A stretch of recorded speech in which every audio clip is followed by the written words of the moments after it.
Have you ever loved someone so much that their silence hurts more than their words?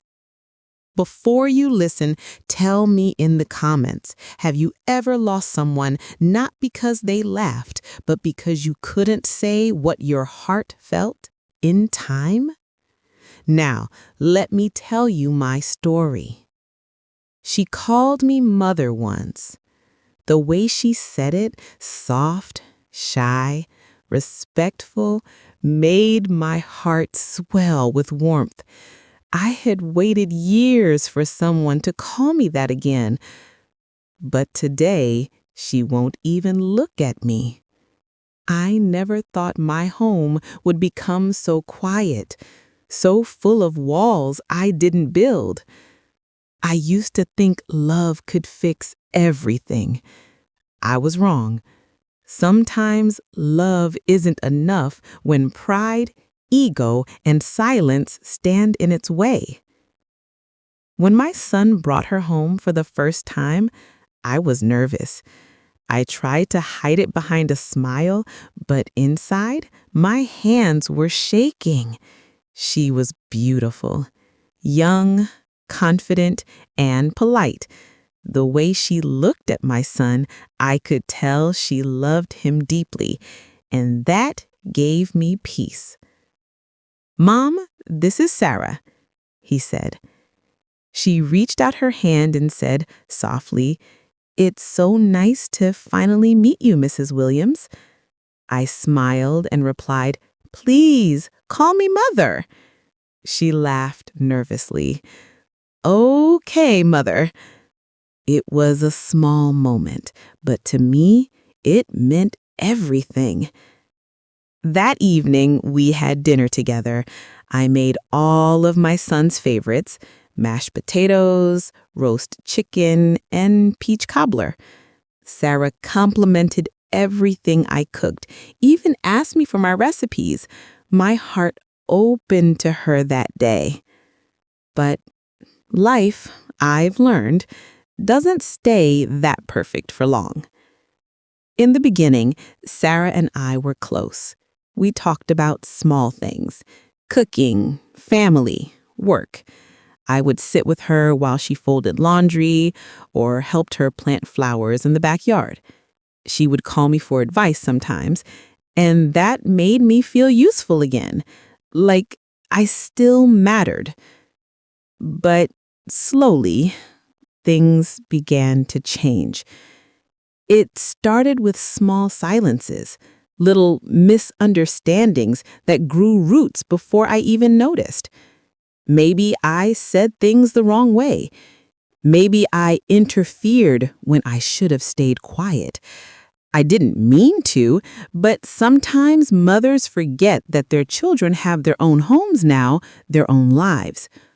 One day, I offered to help Sarah with the laundry because she had been busy all week.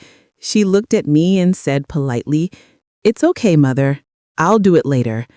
But her tone was different. Not rude, just distant, like she didn't want me there. After that, she stopped asking me for help, stopped calling me Mother. It became Mrs. Williams again. I remember one night I heard them arguing, my son and Sarah.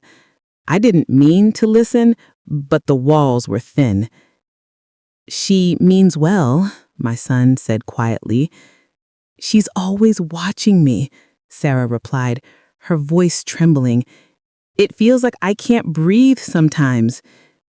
Those words, they cut me.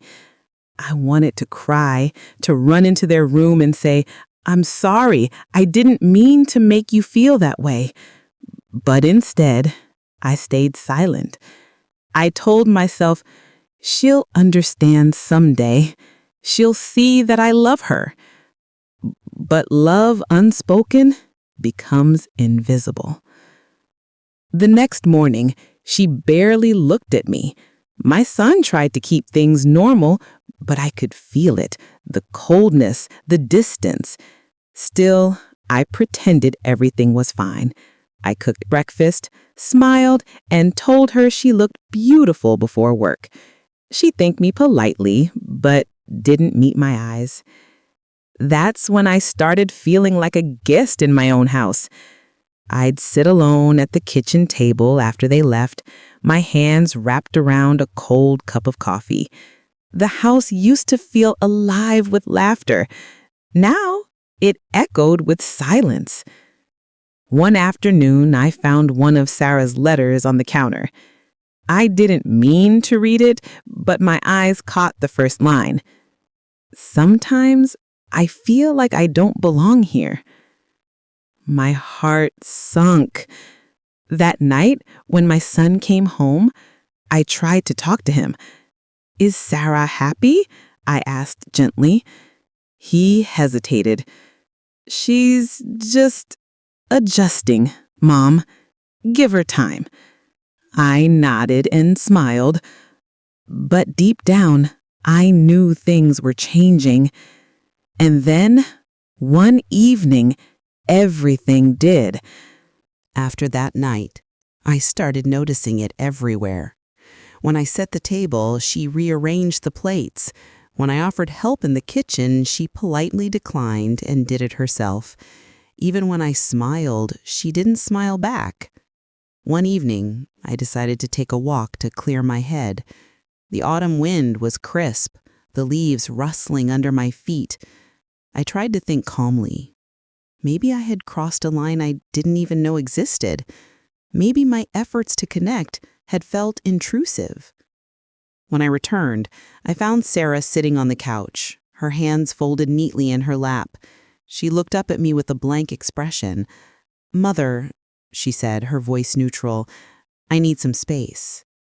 The word hit me like a cold splash of water. Space.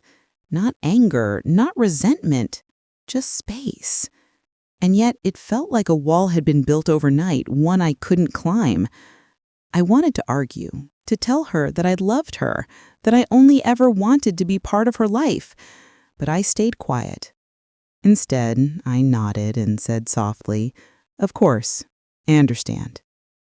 After she went to her room, I sat at the kitchen table, my hands trembling slightly.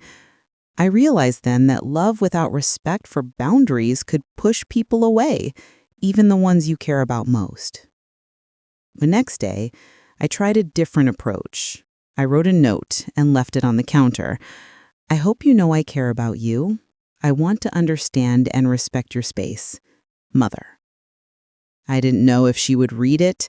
I didn't know if it would help, but I had to try. Days passed. The silence remained. My son still smiled at me occasionally, but Sarah avoided me whenever possible. The house felt divided. I found myself retreating to my bedroom, sitting quietly with a cup of tea, trying to remind myself not to take it personally. But every passing moment felt like a small rejection, and my heart ached. Then came the day of the argument that changed everything. It was a simple misunderstanding about dinner plans. I had prepared her favorite dish, thinking she would be happy, but she had made the same dish for herself, and when she saw mine, she frowned. "Mother, why would you do this?" she asked sharply, standing in the doorway. I thought you might like it," I said gently, confusion and hurt mixing in my voice. "I don't need you to guess for me," she snapped, turning away. I felt tears prick my eyes, but I swallowed them. My son looked between us, his expression torn. That night, I sat alone in my room, staring at the wall. I kept replaying every interaction, every small moment where I thought I was helping, but may have been intruding. Each memory felt heavier than the last. I didn't sleep well that night. I kept thinking about the moments we had shared when she called me mother, and how quickly that warmth had vanished. I realized that the growing tension was no longer just about small misunderstandings. It was about her losing trust in me, and about me failing to recognize her needs. The next morning, she barely acknowledged me at breakfast. I poured myself a cup of coffee and sat in silence. The house felt colder than ever. And yet, I still held on to hope. I told myself, Maybe tomorrow she'll smile. Maybe tomorrow we can talk. But deep down, I knew the distance was widening, and I couldn't reach across it without understanding her perspective fully. I had to find a way to bridge the gap before it became permanent. And that's when the true test began, the moment when small tensions turned into a choice I would never forget. It started with a letter. I found it tucked under my pillow one morning, and my hands shook as I unfolded it. Sarah had written it herself. "I can't live like this anymore. I feel watched, judged, and unwelcome. I need to move out. I hope you understand." My chest tightened and I sank onto the edge of the bed. I read it again, hoping that maybe my eyes were deceiving me, but the words didn't change. They were real, sharp, and final. I felt a strange mix of emotions: shock, sorrow, guilt, and disbelief. How could it come to this? We had shared so much before: laughter, celebrations, even some small, quiet mornings over coffee. And now, a few months of silence, a few misunderstandings had driven her to leave. I went into the living room hoping she was still there, hoping to talk, to convince her to stay. But the apartment was empty. Her bedroom door was closed, and my son sat quietly at the kitchen table, staring at his cereal. "Mom, she really wrote that?" he asked softly, his small hands clutching mine. "Yes, sweetheart," I said, my own voice breaking. I think she feels she needs space." He looked down, and for a moment, the boy I had held as a baby seemed so small, so fragile. I wanted to protect him, to tell him everything would be okay, but I couldn't even convince myself. That night, I tried to talk to Sarah on the phone, but she didn't answer. I left messages, simple and calm. "I'm here when you're ready. I want to understand. I love you." Days passed. No answer. Each day, I felt the weight of her absence pressing on my chest. I replayed every moment we had shared, the smiles that turned into quiet nods, the conversations that ended abruptly, the dinners that were eaten in silence. I realized then that I had underestimated the depth of her feelings. I had thought that time, small gestures, and my quiet presence would be enough to mend fences. But I was wrong. She needed space, respect, and acknowledgement, and I had failed to give that to her. Then came the day my son told me something that broke me even more. "Mom, she's looking for a place to stay. She said she can't stay here with you," he whispered, his small hands clutching mine. I felt as if the floor had dropped beneath me. The thought of her leaving, of our family being broken, brought tears I could no longer hold back. I went to her room, knocked softly, but there was no answer. I tried the small comforts I could think of: her favorite flowers on the desk, a note left on her bed, a quiet voicemail. Nothing. I realized then that this was more than a misunderstanding. This was a choice she had made, a painful one, but her choice. And I couldn't force her to see things my way. That night, I sat alone in the living room, staring at the dim light of the lamp. I remembered the first time she had called me mother, the warmth, the connection, the trust we once shared. It felt like it had been torn away in a single, silent act. I thought about all the small moments I could have done differently, the dinners I had insisted on, the advice I had offered without being asked, the times I had spoken when I should have listened. Each one felt like a brick in the wall that now separated us. I felt my own stubbornness and pride, the need to always do right in my own eyes, had blinded me to her perspective. And now, the consequences were clear. She was leaving.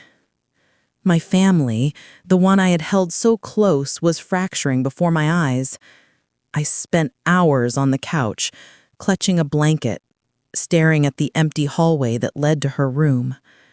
Every creak of the floor, every wind outside sounded louder than usual, echoing the emptiness that had settled in my heart. The next morning, my son tried to smile, but it didn't reach his eyes. I poured him cereal, kissed his forehead, and whispered, "We'll figure this out together." But the words felt hollow. The fracture had already begun, and I didn't know how to repair it. Then the call came from the leasing office. Sarah had found a new place.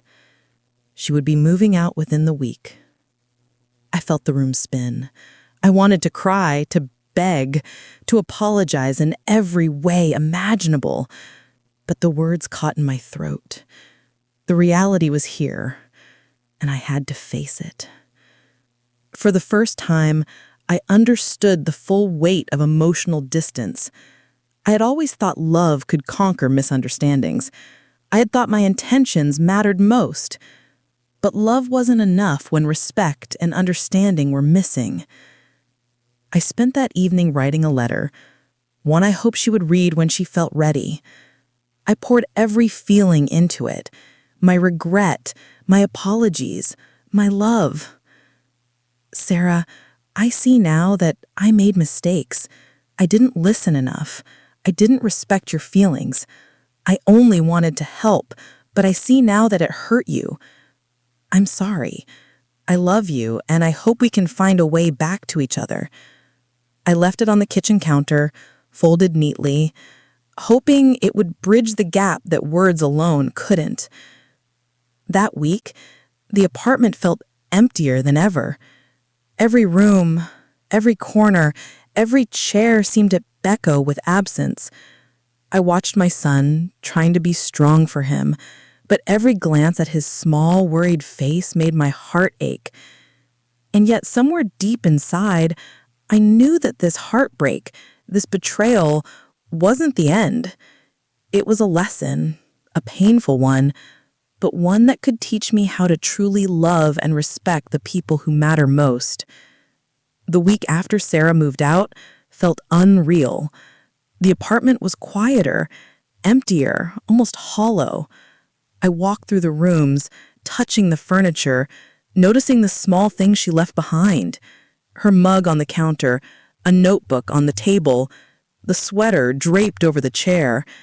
Every little reminder hit me like a wave.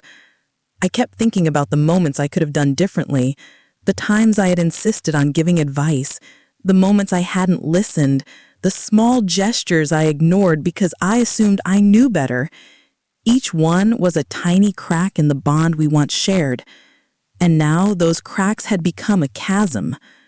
My son was the hardest part. He tried to smile, to make jokes, to go about his day as usual, but I could see it in his eyes. He missed her too, and he blamed himself in a way only a child could. I held him at night, whispering reassurances, but I knew that the reassurances sounded empty even to me. I realized I needed to start with myself. I spent long hours reflecting, sitting with my feelings instead of trying to push them away. I accepted that my pride and stubbornness had played a role in this heartbreak.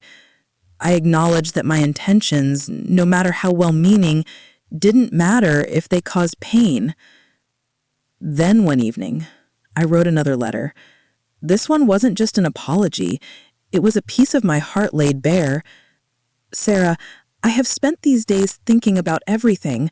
I see now that love is not just about being close or trying to guide someone. It's about listening, understanding, and letting someone grow even when it's hard. I miss you. I miss the warmth you brought into this home. I hope we can rebuild what we lost, slowly, carefully, if you want to. I left the letter where she could find it easily. I didn't know if she would respond. I didn't know if she would ever forgive me, but writing it, expressing the truth of my heart, gave me a sense of peace I hadn't felt since the day she left. Over the next few weeks, I focused on my son. I realized that while I couldn't control Sarah's choices, I could be the steady presence he needed. I listened to him more, asked about his feelings, and allowed him to express his sadness, confusion, and even anger. I held space for him to grieve the changes in our family without judgment or interruption. Slowly, the house began to feel a little warmer. Small routines returned: homework on the kitchen table, breakfast in the mornings, quiet evenings with a story before bed. Nothing erased the hurt, but each small step reminded me that healing begins with patience, empathy, and humility. Then one rainy afternoon, the phone rang. I hesitated before answering, heart pounding. It was Sarah. "Hi, I got your letters," she said softly, her voice trembling just enough to make my chest ache. I needed time, but I want to talk. Can I come by?" I felt tears slip down my cheeks. The years of tension, pride, and silence seemed to fade in that moment. "Yes," I whispered, barely able to get the word out. "Yes, please come." When she arrived, there was no yelling, no recrimination, only quiet conversation. We shared our perspectives, our regrets, and our hopes. We cried, we laughed nervously, and slowly, cautiously, we started to rebuild. I realized that forgiveness isn't instant. Trust isn't rebuilt in a day. But acknowledging mistakes, expressing love honestly, and listening with an open heart creates a path forward. And as we sat together that evening sharing a simple dinner, I understood that even in the aftermath of betrayal, love can survive if nurtured with care. I also learned something important from my son.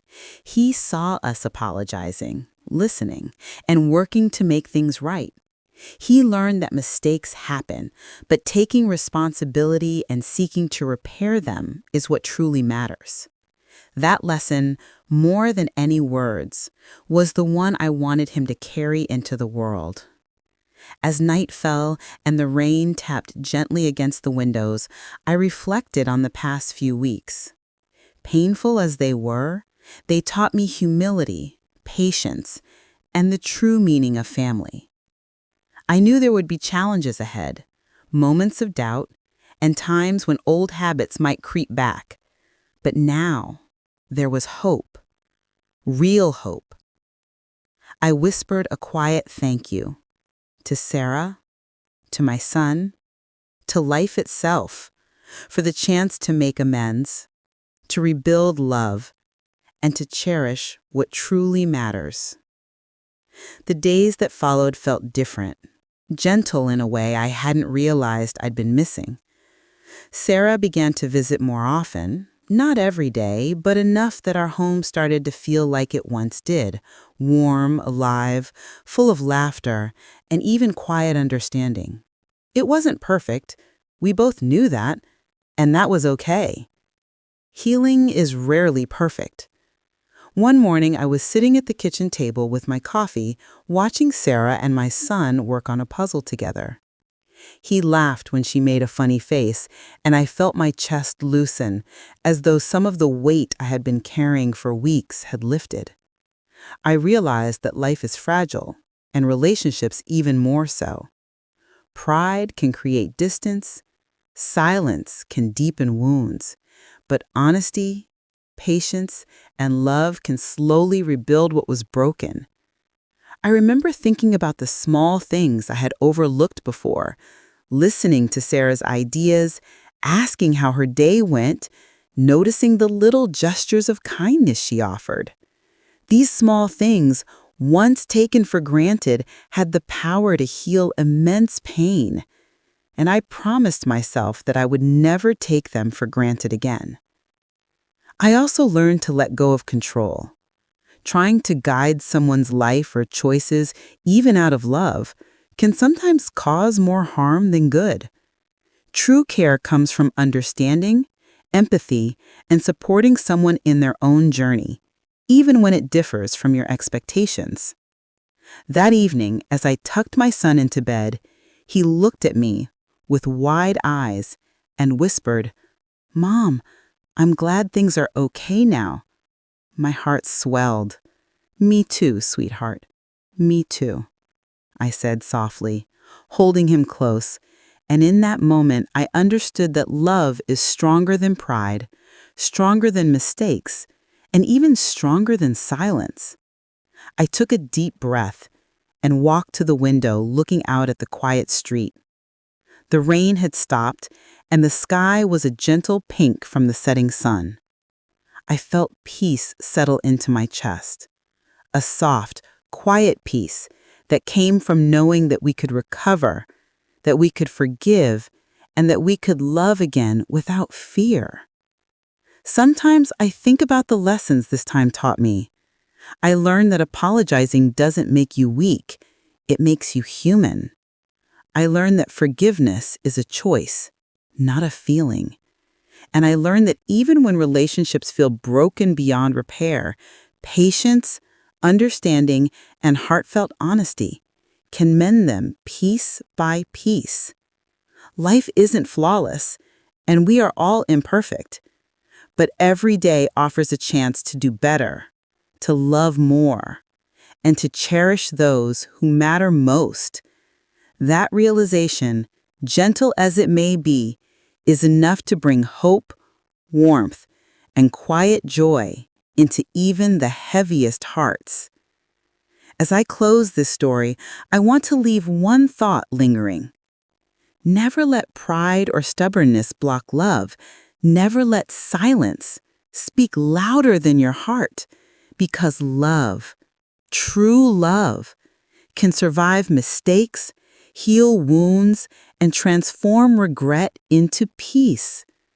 And in our home, as Sarah, my son, and I share quiet evenings, laughter, and small joys, I know that we are stronger for having faced the pain together. We are reminded that even after hurt, forgiveness can bloom, and hope can shine softly, lighting the way forward for all of us.